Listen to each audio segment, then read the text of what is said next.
তোর কাছে একটা জিনিস আমানত রাখতে এসেছি। তুই আমার বন্ধু, তুই নিশ্চিন্তে আমার কাছে তোর আমানত রেখে যেতে পারিস। আমি তোর আমানতের খেয়ানত করবো না। বন্ধু, ওর নাম নাবিলা। আসলে নাবিলাকে কাজের সুবাদে কয়েকদিন ঢাকাতেই থাকতে হবে। আমার পরিচিত আর বিশ্বস্ত কোনো বন্ধু নাই। আমি তোর কাছে নাবিলাকে রাখতে এসেছি। তুই নাবিলাকে তোর কাছে আমার আমানত হিসেবে কয়েকটা দিন রাখ। না না, এটা কিভাবে সম্ভব? একটা প্রাপ্তবয়স্ক মেয়েকে আমি আমার বাসায় এভাবে কিভাবে রাখি? বন্ধুত্বের দাবি নিয়ে তোর কাছে এসেছি, তুই আমাকে নিরাশ করিস না বন্ধু। দেখ, একটা পুরুষ মানুষ হলেও কোনো সমস্যা ছিল না, যে কয়দিন ইচ্ছে থাকতো, কিন্তু একটা প্রাপ্তবয়স্ক মেয়েকে এভাবে বাসায় রাখলে মানুষজন কি ভাববে? মাত্র তো কয়েকটা দিন, তাছাড়া তোর তো আত্মীয় স্বজন বলতে কেউ নাই। তুই নিজে না জানাইলে তুই জানবোই না তোর বাসায় একটা মেয়ে আছে। তোমাকে কয়েকদিনের জন্য এখানে রেখে যাচ্ছি, একদম চিন্তা করবে না। এদিকের পরিস্থিতি স্বাভাবিক হলে আমি এসে তোমাকে নিয়ে যাবো। তোমাকে বিয়ে করবো বলে আমি বাড়ি থেকে পালিয়ে আসছি, তুমি কিনা আমাকে এরকম একটা জায়গায় রেখে চলে যাচ্ছ? আসতে বলো। আসিফ জানে না তুমি আমাকে বিয়ে করার জন্য পালিয়ে এসেছো। আসিফকে বলেছি তুমি আমার গ্রামের মামাতো বোন, চাকরির খোঁজে ঢাকাতে এসেছো।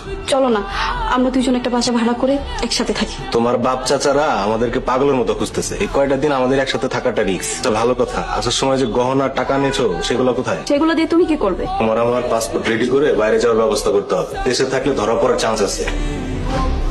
এমনিতে এটা গেস্ট রুম হিসেবে ব্যবহৃত হয়। আজ থেকে আপনি এখানে থাকেন। এই বাড়িতে আর কেউ থাকে না? আর কে থাকবে? আমি তো একা মানুষ, একাই থাকি। আপনার বাবা মা? বাবা মা 3 বছর আগে রোড অ্যাক্সিডেন্টে মারা গেছে। সরি। আর আপনার স্ত্রী? যেহেতু বিয়ে করিনি সেহেতু স্ত্রী থাকার নিশ্চয়ই কথা না। পরে তো আমাকে কোথায় রেখে গেল? এই বাড়িতে আপনি আর আমি একাই থাকবো? মানে এই নিয়ে আপনি একদমই চিন্তা করবেন না, আমার কাছে আপনি সম্পূর্ণ নিরাপদেই থাকবেন। তাই বলে একটা বাসায় শুধু আপনি আর আমি? বুয়া অবশ্য একজন আছে, যে সকালে আসে, তারপরে রান্না বান্না ঘরে কাজকর্ম করে বিকেলে আবার চলে যায়।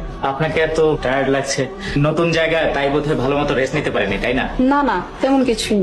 আচ্ছা, আপনি কি এখনই ডিনার করবেন নাকি এশার নামাজ পড়ে খাবেন? আমার নামাজ পড়ার অভ্যেস নেই। সে কি, আপনি নামাজ পড়েন না? একেবারেই পড়ি না তা না, মাঝে মধ্যে পড়ি। নামাজ হচ্ছে আল্লাহ তাআলার আদেশ এবং এটি ফরজ। কোনো অবস্থাতে এটি বাদ দেওয়ার বা ত্যাগ করার অবকাশ নেই।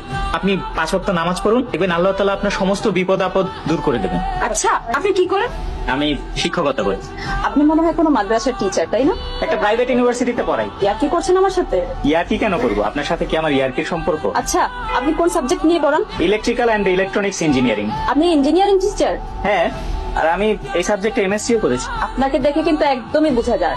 কি করেন আপা? কেন, কি হয়েছে? ভাইজানের রুমে কোনো কিছুতে হাত দিয়েন না। ভাইজানের রুম উনি নিজেই গুছাইয়া রাখেন। ওনার রুমে কিছুতে হাত দিলে উনি অনেক রাগ করেন। কিন্তু আমি তো কিছু এলোমেলো করছি না, জাস্ট বিছানাটা গুছিয়ে রাখছি। আমার ভাইজান অনেক বকাঝকা করবো, রাখেন আপনি এগুলা। তুমি তো আমার ফ্যামিলিকে চেনো। আমার বাবা আর চাচা হচ্ছে শিল্পপতি। তোমার সাথে আমার মনে হয় না তারা বিয়েতে রাজি হবে। আর চিন্তা নাই, আমি খুব তাড়াতাড়ি একটা বিজনেস শুরু করতে যাচ্ছি। বিজনেস করবে?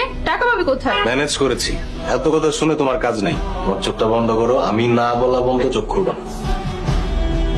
ফরিদ কি আপনার সাথে যোগাযোগ করেছিল? কই না।